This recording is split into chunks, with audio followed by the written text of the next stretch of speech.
Kia ora, everyone. My name is Andrew Cowie. Welcome to our Netsafe Live YouTube webinar on managing online bullying and unwanted contact. Thank you for joining us today. I'll be introducing my co-host here in just a moment, but just before I do, I wanted to take you to, there's Paula. She's going to be introducing herself in just a moment. She's coming to you from Christchurch, and I'm coming to you from Auckland. Just giving you a little bit of background about Netsafe. Netsafe's purpose is to enable people to confidently access digital opportunities and reduce online harm. And we do that through our helpline and our education arms. Negotiation, mediation, and persuasion are three key words. Essentially, we provide options to people in New Zealand when they come across online harm. What options can they explore? How can they get support? We help people get through those challenging times.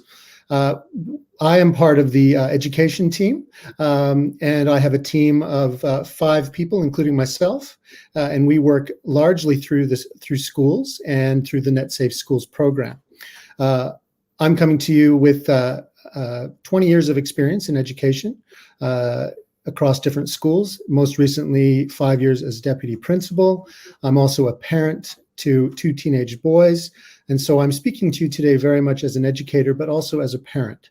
And so I look forward to our conversations. I'll do a little bit more virtual housekeeping in just a moment, but I will hand it over now to my co-host and cohort, Paula Wistrand, down in Christchurch. Paula.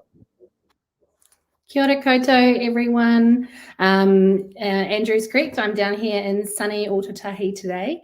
So yes, kia ora, ko Paula Wistrand tuku ingoa. My background is born and raised in Tamaki, Makaurau, where my first big grown-up job was working in the 111 emergency control room. I did that for about 8 years and then trained to be a primary school teacher. I have taught in Aotearoa in Northland, so big shout out if anyone's up there. And then had some time teaching overseas and most recently moving to Aotearoa and working as a principal advisor for the Ministry of Education and then joining Netsafe in April. I am also a mum. You can see a picture of my girl there. I have consent to share the photo and talk about her, of course. So I'm coming to you today sort of police, educator, mum and a principal lens on online harm, and I'm really excited to talk to you today because I just think it's such an important topic. I'm just going to open up our session today with a karakia, just to bring us all together while we talk about this really important space. Kia hora te marino, kia whakapapa pounamu te moana, he huiarahi mā tātou e te rangi nei, aroha atu, aroha mai, tātou i a tātou katoa, hui tākie. So may the peace be with us, may the seas be like greenstone and a pathway forward for us today to show respect to each other, for one another, and bring us all together in this space. Kia ora. Kia ora. Thank you, Paula. Nice to have everyone here. We've essentially got 2 big topics that often overlap, online bullying and unwanted contact. But we're actually going to start by discussing on unwanted contact because there's quite a spectrum of behavior that you'll see on that. We'll talk about what some of the common examples are. Then we'll talk about what we can do about it. And Paula will take us through some of the stages that our young people go through as they explore digital technology.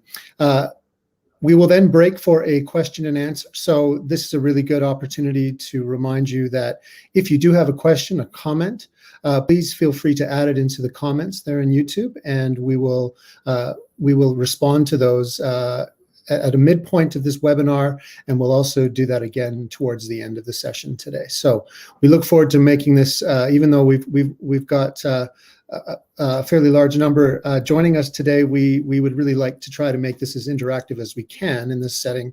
And so we do encourage you to ask any questions that you may have. So after we take that break, we'll come back and talk about online bullying a little bit and some of the 5 practical strategies that you can take to reduce risk.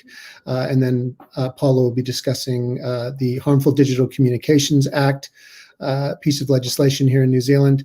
And we will finish up with some takeaway resources and questions and final questions and answers. So kia ora, nice to have you here today.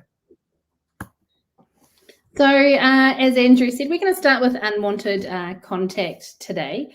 It kind of has that ominous feel. I don't know about everyone listening, that my mind automatically kind of goes to trench coats and dark alleyways and what that could look online. But the definition of unwanted contact online and what it looks like is just as vast as the online world is. So quite simply, it's kind of online contact that you didn't initiate, you weren't expecting it. For some people, it could just be as simple as it being distracting or slightly annoying. And yet for others, it can lead to sort of serious emotional distress. So Andrew and I are just going to go through a couple of examples of what that looks like. So if we look at it as it's most kind of simple, it can be those pop-up ads, it can be unwanted emails, and a lot of that sometimes sits around consumer. I'm really happy to get the pop-up email about the white sneakers I've been looking for and was really happy to buy them. I'm not. But for other people, but for Andrew, he might not need those white sneakers. So it just could be annoying. So that's it is at most kind of simple. For our young people, it can be people slipping into their DMs. It can be people contacting them online games. Andrew, you've got a good narrative there sort of around Fortnite. Yeah, I remember there. Yeah, that's right. There were a group of students who sort of every Wednesday afternoon, they went and played Fortnite, and they allowed somebody else to join their game. And that person was very well behaved and everybody seemed to get along, but it was the only person within that group that they didn't know face to face. And of course, we know that our young people are communicating a lot with strangers online, and a lot of times that's completely innocuous and there's no issues with it. But he ended up behaving a little bit poorly and wasn't very kind, and eventually they had to ask him to leave the group. And so what starts off as welcome content can be, or welcome contact rather, can digress into unwanted contact. And of course, also when I spoke to the parents, they were very happy to have these 3 or 4 boys playing the game together because they knew all the boys, but they really were uncomfortable with anybody else coming in, whereas the boys were like, well, no, there's no problem, Mom. It's just somebody coming in to join our game, and that's all we're doing. And but so sometimes what our children perceive as being wanted contact or contact that they're encouraging, parents and guardians may feel completely different. So it's worth noting that it's quite a broad spectrum. Yeah, leading up to us doing this webinar, we spoke to our contact centre and said, what are the big themes for young people coming in and being reported around unwanted contact? So sort of the top 3 ones we'll just sort of allude to now. One is catfishing. I know that from good old MTV, and the concept of someone pretending to be younger than they are or pretending to be someone else for the intent to harm. So it could be, and it's normally an older person or someone who doesn't have the best intentions for this young person in mind. They might be trying to get information. They might be trying to get images of the young people. So they pretend to be someone else, get some trust. Once they've got what they want, it can all turn a little bit sinister. Another really common form of unwanted contact is people doing the sort of reach out. You need to reset your password. You need to go into your Snapchat, give me your password, and they get frightened and share information they shouldn't. People are able to access their account, get images, get information, and then they can start blackmailing them. And a lot of the time, young people can become quite whakamā about what's happening, and that can lead to sharing more images or sharing more information because they just want it to go away, but we know that's not sort of the case. One other really common thing that's happening to our young people is, I know, Andrew, when we go out to school and we say, guys, what do you want to be when we grow up? 50 years ago, it was firefighters and nurses. And now people want to be influencers, gamers, and YouTube stars. So it's that unwanted contact in their DMs about, hey, you look amazing. I'm a modeling agency. We want to engage with you. Again, motives around that can be two very different motives. I know in my own family, it was a modeling agency trying to get money. Your daughter's so beautiful, she's so beautiful, let her come to one of our days, it's going to cost you $500. How do you then turn to a teenager and say, no, you're not that beautiful, and they're just trying to get money out of you? So again, the children want the contact, but we are sort of saying no as adults. Or it can be, you're so beautiful, send me photos. I can make you famous, I can get you likes. So again, like we said, Andrew, that real extreme of just annoyance to quite serious emotional distress with online contact. That's right. And I think we have to be mindful of the fact that there's such a strong social currency that happens.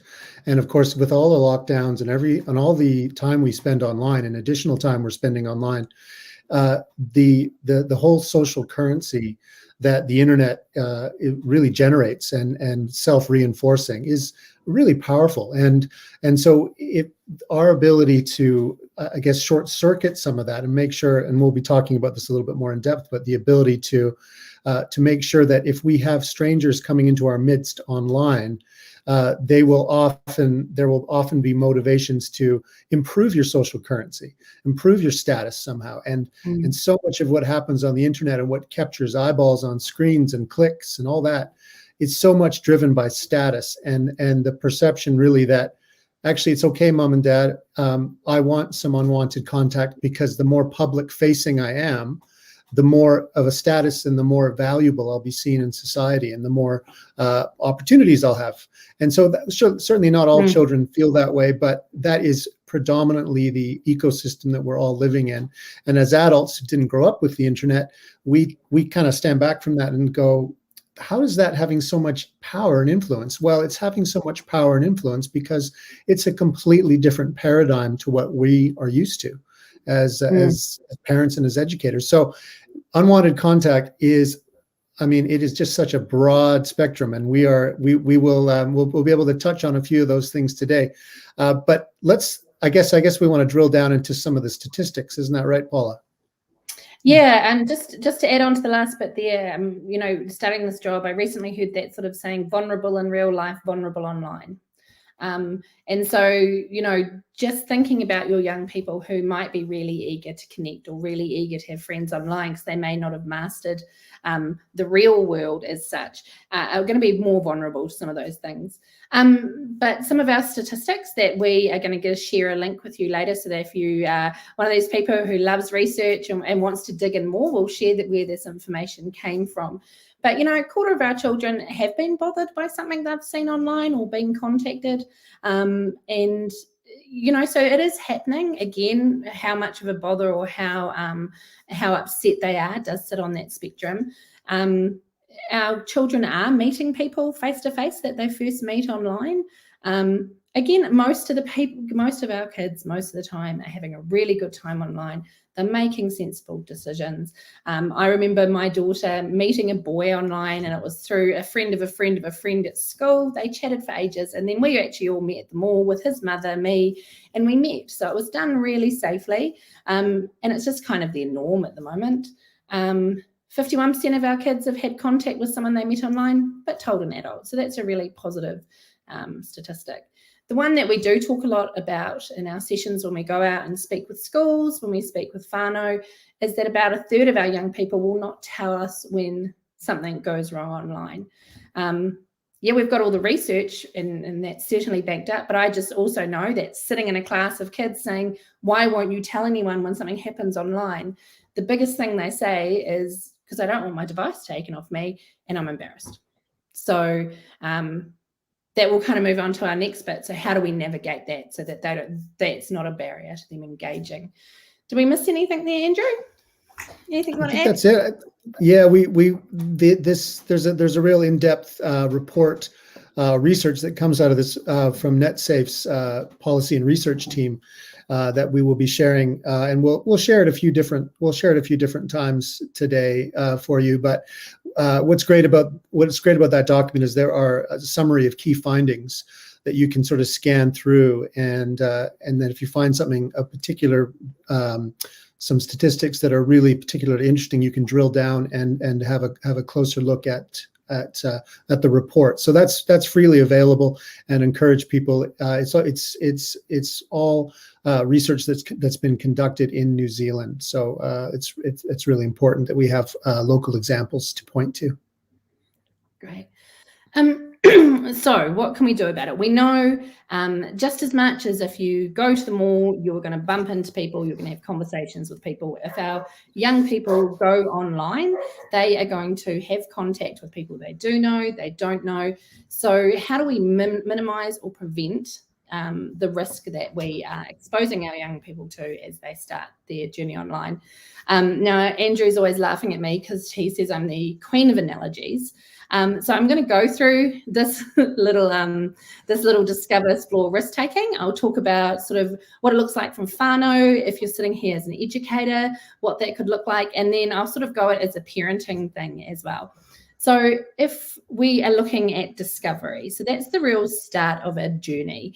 So as a whānau, as educators, you decide when ICT or being online is going to become a part of our young people's lives. I'm certainly guilty of, right, you can go online now, here's your device, promise to be good, off you go. And that definitely had some pitfalls for us. So starting the journey together, and it's really about starting that conversation. Why are we going online? What do we need to think about with our privacy? When do we go online? Where do we go online? Like physically in the lounge, in the bedrooms? Where do we have our devices? And really just having those really good conversations and examples. I used the example with Andrew, with my daughter. She really wanted to walk to the dairy by herself. So we started doing that together, and I guided everything. I was pointing out the sneaky driveways. I was pointing out cars. We were having a narrative the whole way we were going, and just discovering what that would look like once she went out by herself. So exactly the same online. You're going to start using YouTube. What does that look like? So yeah, just really preempting it and having those conversations. And just because you've had that conversation doesn't mean everyone's going to go online. You might have a conversation and go, and actually, we're going to do it in 6 months. As a classroom educator, we're going to start using Seesaw. We're going to be bringing your own devices this year. What do we need to think about first? What are our school values? What are our class values? What are our class treaties? What platforms are we going to use? What do we need to know about them? So it's just that really rich discussion. Anything else to add there, Andrew, in Discover? I think, luckily most schools are, they start off in that Discover, and it's very carefully controlled, whether it's Study Ladder or it's Seesaw. And certainly when we started using Seesaw at the last school I was at, we had the ability to review posts before they went up online. So you've got sort of several online safety layers that are really, I guess they're a little bit more granular in the primary school age. It's not just like opening it up completely. What tends to happen, of course, is when they go home, they may have a much unfiltered experience, right? So we talk about switch on safety, which is another good resource to seek out, which supports basically mirrors the same experience that a child will have. I'm just going to pop that in the comments here, but it will mirror the same internet filtering that the child will experience at school in all New Zealand schools, and it's a free service. So I'll make sure that we add that to the link here in just a moment. But it's switch on safety, but that allows that whole ability, even if you get into the explore stage, that you're exploring with a little bit more nuance. It's not just like turning on a light switch where it's either you're off the internet and then you're on and you're getting access to absolutely everything. And so the nice thing about primary school is that, especially a lot of schools have had to learn this through lockdown, of course, is the ability to is making sure that everybody is sort of walking together through a lot of those early steps, especially for some of those very young students who are often going from maybe taking some pictures on their parents' iPhone or playing a game to now learning how to post, taking a photo. All those things we've all had plenty of practice doing that right through the school years. So anyway, back to you, Paula. Yeah, I was just I had a conversation with some parents at a presentation the other night, and we talked about when your children start playing games like start joining a rugby team or a football team or a squash team, we go to their games and we play up and we turn up. What are you going to do at your game today? What values? How are you going to be a good sportsman? So again, it's taking that into the online world. So once we've discovered and we sort of know where they're going into, we need to give them the opportunity to explore. Maybe think of it as like having a restricted license. So right, we know that you know how to do this now. Well, let's take some risks together. Yep, you can go onto Minecraft and, why don't you sort of go for the week, think about all the good things we've talked about, and we're going to catch up and see how it's all going. We talk at this stage about really making a plan as well. So look, if you've been in trouble in real life, at some stage something's going to happen online. So if it does, my first response is going to be, how do I make you safe? How do we mitigate the risk? How do we make sure everything's okay? And if you have made a mistake, yeah, there may be a consequence or something like that, but actually the priority is keeping you safe online. So having those conversations before they happen. So if there is some unwanted contact and a child takes it a little far and suddenly gets a tummy feeling and going, oh, this isn't good, they know they've got a safe place to land. So exploring with them. I learned to play Minecraft. I went to online servers. I did really badly. But my daughter talked to me all about what was going on. And then we moved to the risk taking. So that's kind of like, right, we've had all the good conversations. We've got a plan in place. You've checked your privacy settings. You're using apps that are appropriate to your age. I feel like now you understand the risks that are involved. So I'm just going to sort of leave you in that space. If you want to start using a different app, let's go back to the discover phase. At the moment it's TikTok. We don't even know what it's going to be next year. And when that app does come out, what does that look like? How does that look in our family? How does that look in our school? And what risks are there? And you start the process over again. So it becomes a really expected journey in your whānau. So thinking about your online risks, thinking about your journey, thinking about contact. We really want our young people to be critical thinkers and really critical consumers of their internet experience. So why is this person contacting me? What do they want? Do they have my best interests at heart? And just sort of scanning those questions and model it for them. Oh my goodness, show them your junk email box about the guy from Zimbabwe who's promising you $10,000 inheritance. Model stuff for them, show them that space and be in it with them. Yeah. Yep. I think it's even more important that we are, as adults, modeling to them when we are switching off, especially in light of lockdown and all the time we spend online. Your ability to actually draw a line between your working day and your time with your own family and whānau. That's harder to do now because we can be we can be reached and we can check email and we can be updated. I think we have to be incredibly mindful about, in order to go through that discover, explore, risk taking, and allowing our children to go through that process, whether you're trialing a new app or something. But actually, there's also the other step is also to know when to turn the screen right off, and keeping them out of bedrooms and things like that, and just ensuring we're giving ourselves a bit of a breath from the technology, because we will be much less critical about what we're seeing online if we are constantly consuming deluges of information. And so the volume of information, I think it has the potential to sort of maybe numb our wits and our ability to think critically. So also the ability to abstain and be a little bit more mindful about when we want to stop using technology is something as parents we have to model. And boy, is it ever hard to do that when we're all working and learning from home in different iterations around the country, especially from Auckland. So yeah, absolutely. I actually had a moment the other day where one of my dogs knocked my phone out my hand. And I thought, well, if my dog's smart enough to see I've been on here too much, maybe I need to pay attention. So it is really, like you said, learning when to putting it down. What's a healthy space to sit in? Yeah, 100% agree. Yeah. So listen, we are, sorry. Oh no. Okay. We are going to kind of draw a line here, just sort of almost at our midway point here, and just encourage you. I know we've had a few comments coming in, people having trouble accessing the links, but hopefully you're able to access okay.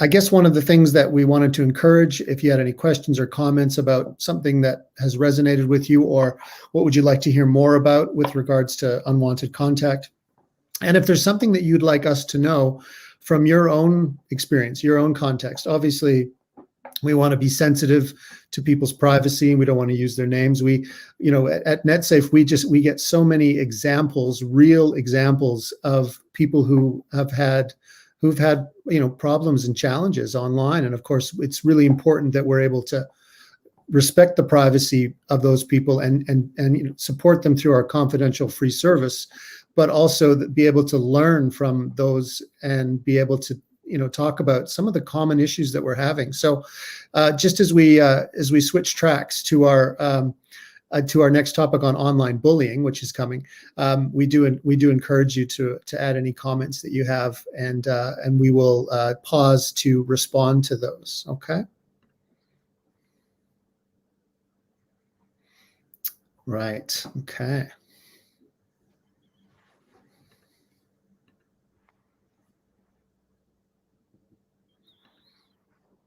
All right. So we're into online bullying. Now, bullying, and as Paul and I've discussed, and I've certainly found this as a conversation I've revisited with many teachers and parents over the years, is sometimes online bullying, or the word bullying, can be overused. But just to clarify, and this comes in line with the Ministry of Education and Bullying Free New Zealand, which is, in the online context, it's when someone or a group of people do something that causes another person distress, fear, or other negative emotions. And it's done on purpose, and it's done with the intention to actually hurt the recipient. It can often involve a misuse of power, and typically it's not a single occurrence. Now, one of the interesting things that happens online, of course, is that there's a whole chorus line of people who can add their voices at the same time. And so what ends up happening, of course, is that you get one individual action might just be considered mean or unkind, but then what ends up happening is that you get a succession of those, whether it's in comments or it's in some kind of response on Twitter or many other forums where there's a volume of negative behavior that gets directed towards one person. So just some of the examples of what we see with Netsafe online is, some doxing, which is someone taking your personal information and using it and pretending to be you, and taking that personal information and misusing it, and that sometimes can be quite common in the gaming community, places like Discord and other forums like that. We've heard stories about that. Frapping, gaining access to someone's account, impersonating them, for malicious means to do something with the intention of misrepresenting them or causing them harm in some way. As I alluded to, the pylon effect, which was, and traditionally was the schoolyard bully, and a fight might break out, and everybody crowds around and cheers it on. And it's a similar thing online, is that people will start to see that somebody's been outraged and someone's done something that has really made you upset, and you have added your voice to the outrage, and it's become this massive pylon effect where everybody is feeling like they're being victimized, or this person's feels victimized by so many different people providing their comments and their negativity. And I guess that's the scary thing with online bullying, is that it can be never ending. It can be this bottomless pit of people who want to just really encourage hate, almost sometimes retaliation for something that's been done. Maybe someone misspoke or or said something that was politically charged or controversial, and then the response itself can also be considered a form of bullying. And sometimes people think that, and they certainly tell us on our helpline that, well, this person did it to me already, or they did. And so a lot of times bullying, online bullying, will be the result of somebody getting retaliation or retaliating for an action that may have happened in a much different context or in a different setting. Trolling, of course, is just, the idea that someone is jumping on maybe a YouTube channel and wants to just cause harm and remain anonymous and do that and really have a negative impact on what you're doing. And the whole joy of that for them is that they just want to go in and cause harm and watch somebody else suffer in some way. And that's really a scary thing.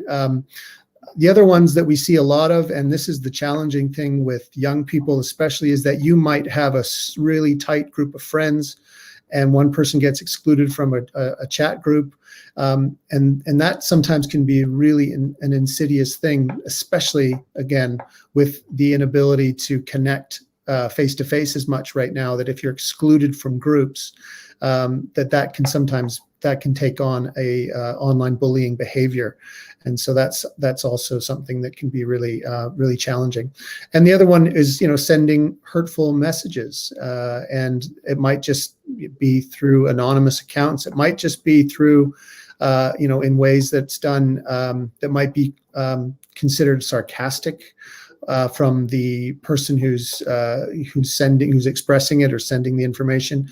And they may not realize that, of course, when we receive information from text digitally, sometimes we don't know what mood that the person's going to be in when they receive it, and so that can sometimes create a sarcastic tone. May not be easily assessed or understood. So it can come through all kinds of ways. I mean, we could probably list many more examples. Anything there, Paula, you want to speak to? I'm reflecting on sort of my own experience with online bullying with guiding a young person through it. And going back to what we were talking about with unwanted contact, it can be something really small and it can have different effects on people. So for some people, being excluded for a group is nothing. For some, it's the end of the world. I remember the young person in my life, I said to her not so long ago, what could have I done differently when some of this happened to you? And she said, oh, your attitude was it's just online. It doesn't really matter. I mean, this is 10 years ago now. I hope I know better. But just this is as real to our young people as someone sitting in your space and saying it to you. So it's really complex, I think I want to say. And I know we're going on to some tips you're going to discuss through now about how we respond to that. But yeah, I just, part of making that plan, part of that explore, discover is having those conversations about empathy, about how would you feel, about, I used to say to my kids when I was teaching, if you wouldn't say it to your nana, don't say it to anyone else. I always had one kid who was like, my nan wouldn't care. But, so it's giving your kids that sort of temperature about what's okay. But it is really complex. And that's why we find it so hard. Yeah, absolutely. And I think, just coming back to that, the reason why we point to those examples before and we spend a bit of time on that is sometimes actually we don't know that negative behavior is normalized. And, that's the thing that worries me, Paula, is that, especially my interactions with young people, is that we got to be able to call this kind of behavior out. We've got to be able to identify it when we see it. Because what happens, of course, and I've watched this with my own children, there's kind of a shrugging of shoulders. Well, that's just the internet, Dad. That's just the way it is. It's a Wild West, and so different people, not just young people, some people will shrug something off, and the same thing could happen to another person, and it could trigger a really distressing response. And so, being able to talk about and give a vocabulary to some of these some of these examples of online bullying is really important. It's all of those things that we talked, all of those things we talked about. I mean, again, there's many more examples, but to be able to hide behind a screen or hide behind an anonymous account and then be mean is something that, for some people online, it's just part of the ecosystem. It's just part of how it's done. And so, one of the things that's really important is that we're able to, when something happens online and it's described, when we get calls into our helpline and people contacting our helpline, we have people describing some behavior, and that's what our online safety consultants and our case managers will say to them. Okay, well, what you're describing to me is actually doxing, or what you're describing to me, it sounds like frapping, and it's it doesn't always fit under neatly into a category, but I think we've got to get into the habit of talking about behavior online that is inappropriate, and we need to be able to talk about it, and being able to talk about it when it comes up. And oftentimes with especially with teenagers, talking about their like a friend of your child's, like talking about somebody who's maybe a bit removed, or talking about somebody that you knew of who might be the same age as your child, and just sort of talking about the idea that, hey, this happened to, a friend of mine's daughter or a friend of mine's son. And, what would you do about that? So having that conversation is probably a little bit less confronting in that way. Yeah, definitely. And I think just touching on what you said there about giving the behavior a really specific name, when you are being bullied or bullied online, it's so big. Whereas if you can break it down to, that's a pile on, this is what it is, this is what they're aiming to do, this is what we can do about it, give some control back as well. I think it takes it away from being, I'm bullied and it's just a big catastrophe, to this is what people are doing, this is some skills to deal with it, and this is what we do. So it's just taking some heat out of that situation and giving some control back to the person who may be feeling aggrieved or hurt. I know for me, certainly, once you have clarity about when something's happening, it gives you a bit more power in that space, doesn't you? Where if it's just a big sweeping, it's a disaster, that can add to the anxiety.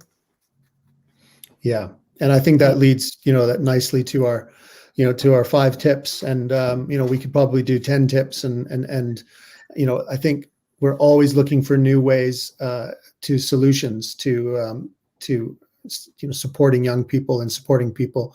But the first one, and we've alluded to it, is just the ability to have frequent conversations. And I use that word deprivatize in quotation marks, because so much of what happens online, some young people feel it stays online. It's not something that I want to tell my mom or dad or anyone in my family, because I might get the device taken away. If my parents knew how how these people were behaving on this particular game or this app, well, they'd never let me play. And so the whole idea of deprivatizing or unsiloing the conversations, it's like talking about other children, other people, in with a little bit of distance, and sort of almost like having those conversations. Hey, what would happen if you came across something like that? And have you ever come across something like that? And what did you do? Right. And I think so that's really important, to have the conversations on a regular basis. And, when you're sitting around the table, and hopefully everybody's switched off the internet, and you're talking about your day, your online learning, working from home, or just your day in general, it's like, hey, what did you do today online that you really enjoyed? What was a really positive thing? Which is something that we often do when we go to schools and work with young people, Paula, right? We will actually, sometimes young people are really surprised that we're asking that question, like, oh, aren't you here to talk about internet safety? It's like, well, actually, we know how many good things are going on. Let's just talk about that. And then when you talk about the good things that are happening, it opens up, it sort of lowers the stakes a little bit and makes it easier to talk about things that are maybe a little bit more challenging, right? So I would say that being able to deprivatize is really important. Yeah. Yeah, no, I was working with a group of Year 10 boys recently, and we were talking about nudes and sexting, and they just stared at me and they're like, why are you talking to us about this. And I was like, well, why wouldn't you? And they're like, well, adults don't talk about this stuff. Adults don't say those things. They don't say these things, and you know what a nude is, you know. And so to be able to have that conversation with them, and we just had this really open conversation. I firmly believe our children are dying to talk to us about this stuff.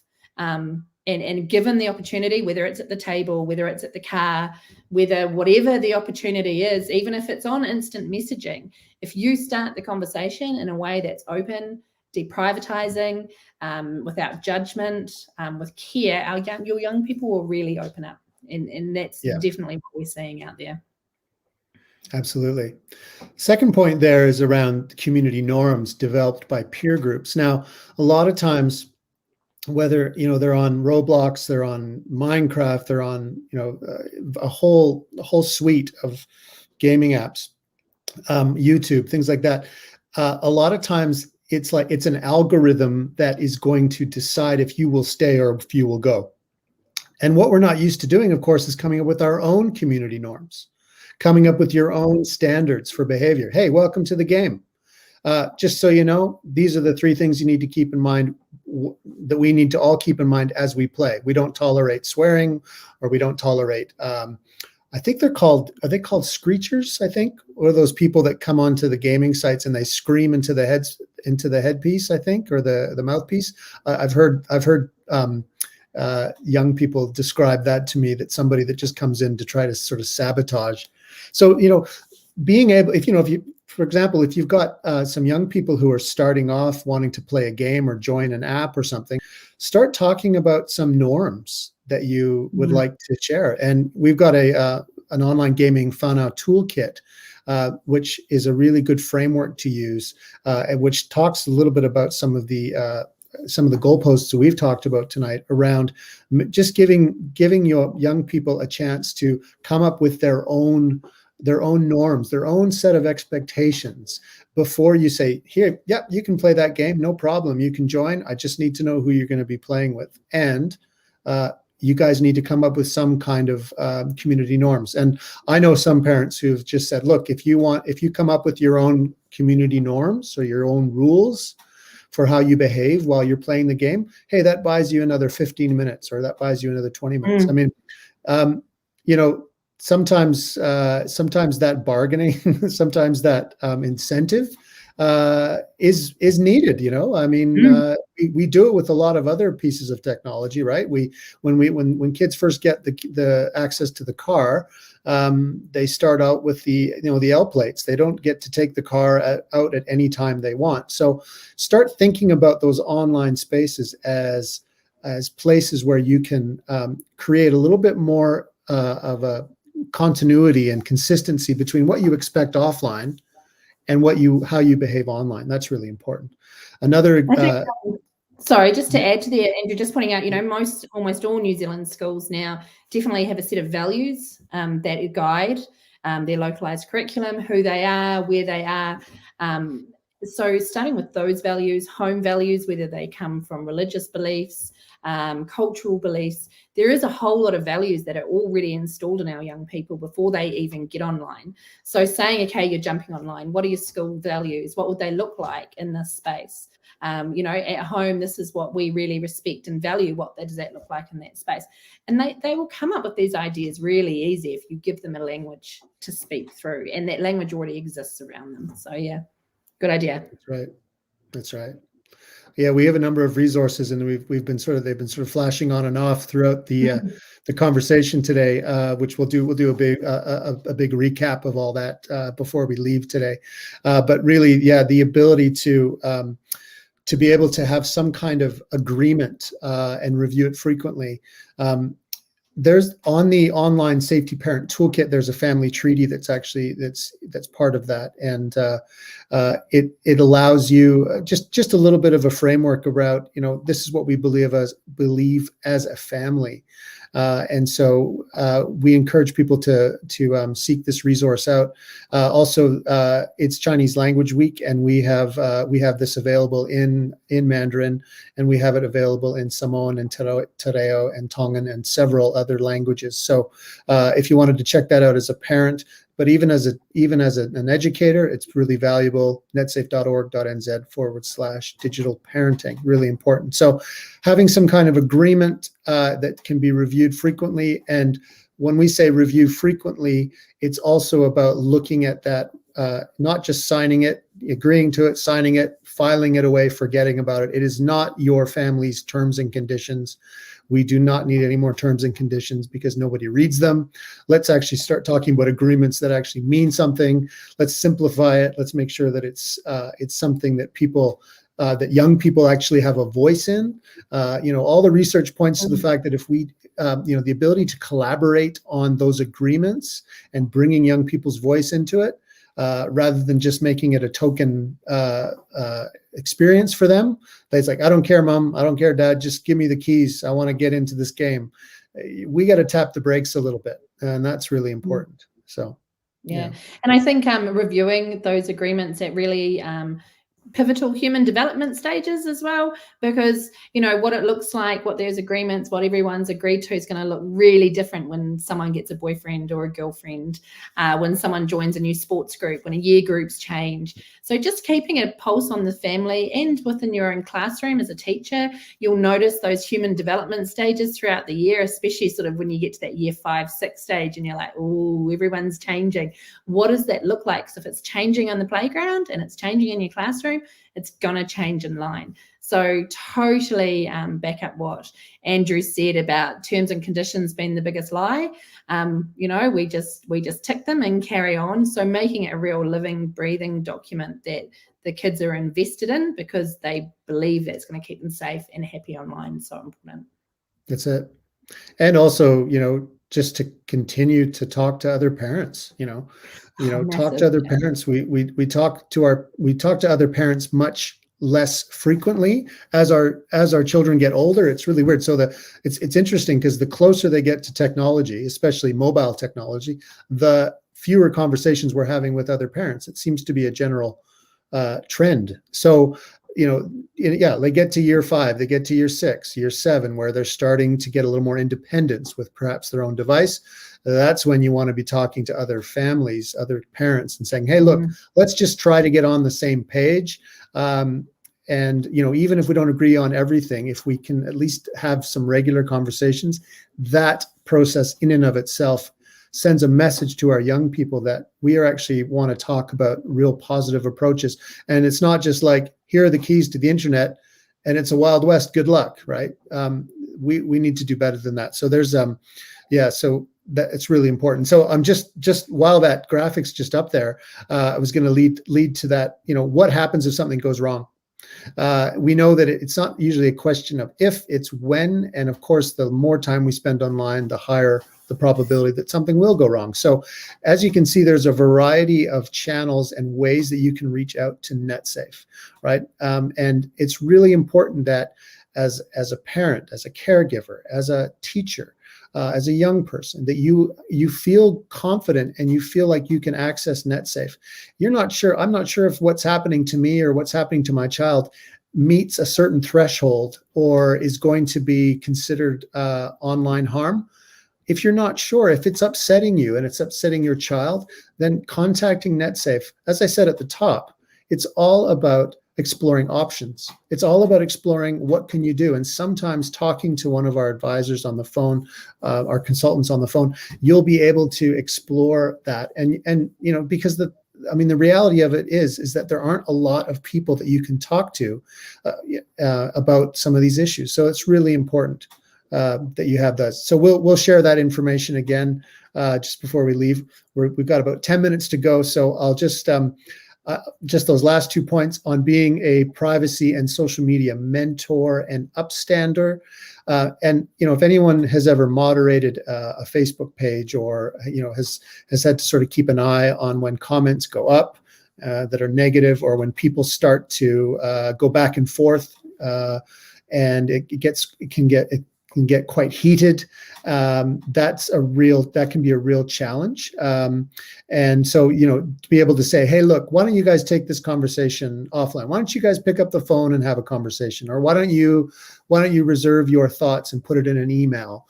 And then, but the whole the habit that seems to be so pervasive is that we air our dirty laundry in public. It seems to be quite accepted. And of course, there's a lot of anxiety right now that is on, that and that the internet is really just a barometer, one barometer that's picking up all that. Of course, at Netsafe, we feel that really quite deeply because we see it on across all fronts. So being, that person that's an upstander that speaks positively, that says, it might be something as simple as if somebody gives feedback to a student or gives feedback in some way that's quite negative or hurtful. Hey, why don't you rephrase it like this? And making suggestions and trying to focus on positive reinforcement, positive messaging. How can you, and again, that whole thing, and I know, Paula, we've talked about it many times, being an upstander might just be simple as saying, is it true? Is it kind? Is it necessary? Which is a question that three questions that we ask ourselves all the time. And I think at any age, if you're asking yourself those three questions, is it true? Is it kind? Is it necessary? If you answer no to any of those and holding back what you want to say, and encouraging other people to just hold back, I think we need more of that. We need more of that behavior online. And so that's really important. Definitely. And I think, like you were saying, a mediator or a role model, some of the worst things I've seen online aren't necessarily from our young people. So, using those opportunities of actually, why would someone post this? And it's actually not okay.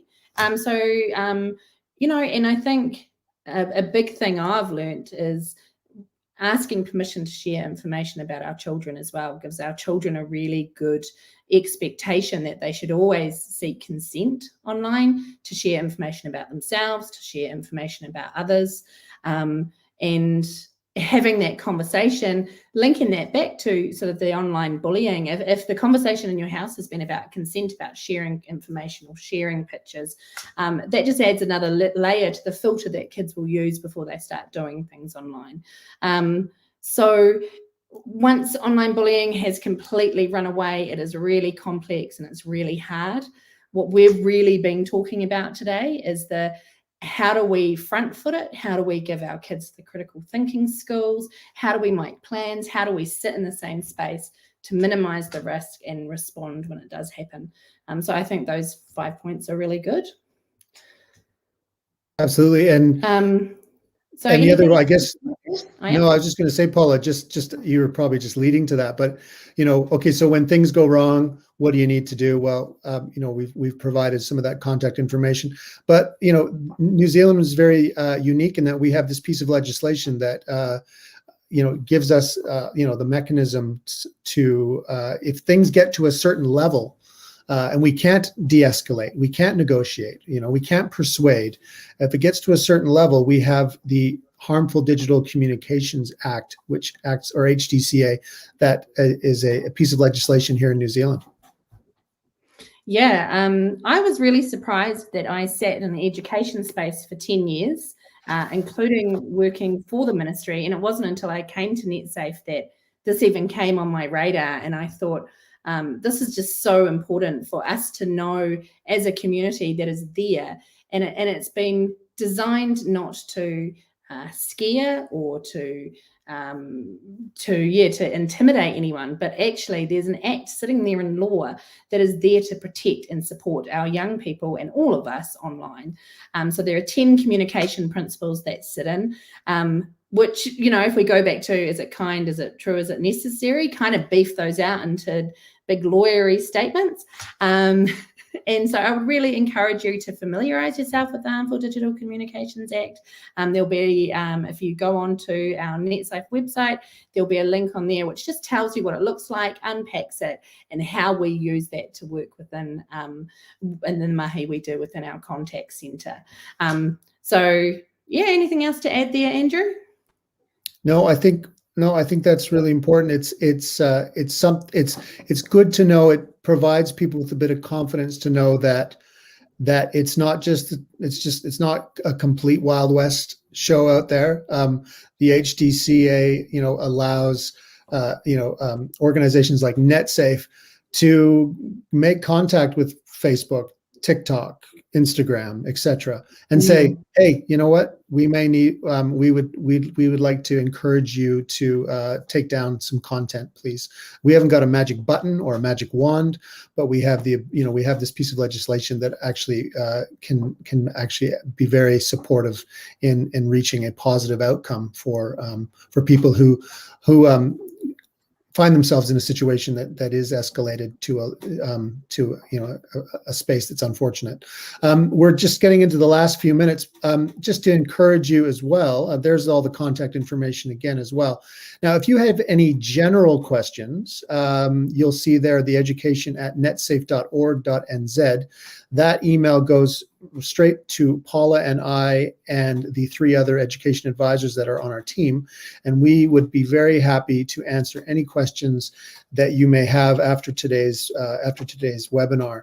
And so we would really encourage you to use that email as much as you can. And so I think for the final, I guess just before we pause and provide a couple of final links and just a recap on the resources, just any encouragement there for any comments or questions that we might be able to respond to. Okay. Oh, thank you, Ms. Dempsey. It's nice to know you found it helpful. Reach out if you need anything else. Yeah, we're on a journey here, and it's been really again, the thing, what we try to do at Netsafe is that we need to have, these conversations are evolving, and we need to make sure that happens. Oh, we've got a good question here. It says, I'm a parent, 3 teenagers, 16, 14, 12. Oh, you're busy. And I wish I'd been firmer with not allowing devices. How do you change rules at the teenage years? Well, certainly my experience has been as a parent that, you think the genie is out of the bottle. Sometimes I've let you go into your bedroom with your device. You need to kind of bring it back in increments. So it's like, okay, you can going into your bedroom on your phone. Okay, but actually what you need to do is make sure that when it's time to go to sleep, the phone comes out of the bedroom and it gets charged. And in fact, there's other people in the family where that will actually also be a very useful piece of advice, right? The ability to switch off and say, look, I'm paying I pay for that phone most of the time. I'm paying for the internet. I have the ability, so you have to, you being able to reason with a young person to say, look, want to make sure that we can continue to, we're living alongside technology. We rely on it so much these days. And so we need to be able to make some compromises. So start with that. If you've kind of let things go a little bit and they've had a lot of freedoms that you wish you could kind of walk back, try working through some of those by saying, okay, let's start working in sort of gradual steps, because it's really, the fact is that we all need to be able to model that.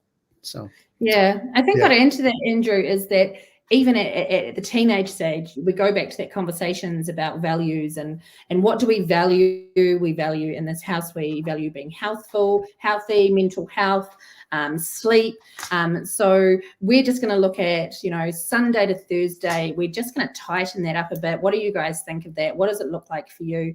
Again, really unpack that conversation. So it's not just I watched a Netsafe webinar and now you know it's your phone. I've watched it and actually I think we could do better. I really care about your health. I think we've just got a little bit. So I would just suggest choose the like Andrew said, the smallest thing that you can make the change the easiest, and then just sort of go on that journey from there. Age and stage. But yeah, just keep going back to your family values. We've got them. They're instilled in our kids. Even in teenage years, you've got about a 10% window every day where you might get something through there that they'll listen to. So 10%'s good. 10% on a good day. I'll take 10%. Yeah. Well, look, we've we want to thank everybody for joining us today. And if you haven't, if you know of anybody who would be interested in hearing this this webinar, it will be available recorded on the same link on the Netsafe's YouTube channel, and you'll be able to find other webinars that we've done in the past that we would be very happy to hope that you will enjoy. And of course, we want to do more webinars, and we will be doing more webinars in term 4, and looking at doing some more work around collaborating, bringing in some other people, and really. We really want to, take our own advice. Like Paula, these conversations have got to be frequent. And, we need to do it in a positive way. We don't want to be alarmist. We want to just be aware that this is the world we're living in and working in increasingly more and more. Let's make sure that the conversations we're having about online safety are in direct proportion to the amount of time we actually spend online. And at the moment, it's really wildly imbalanced. And so what we'll also do is we'll include the links in the metadata that sits around the description of the webinar. We'll include some of those, but we really want to thank everybody for your time today, and we look forward to, as I said, if you have any other questions or comments and you would like to email us there, education@netsafe.org.nz, we would really like to hear from you. Paula, any last words?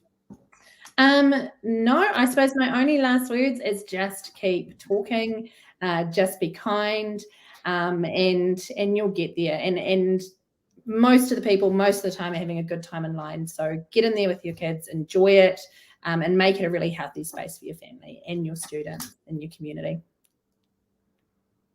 Ka pai. Ka kite anō.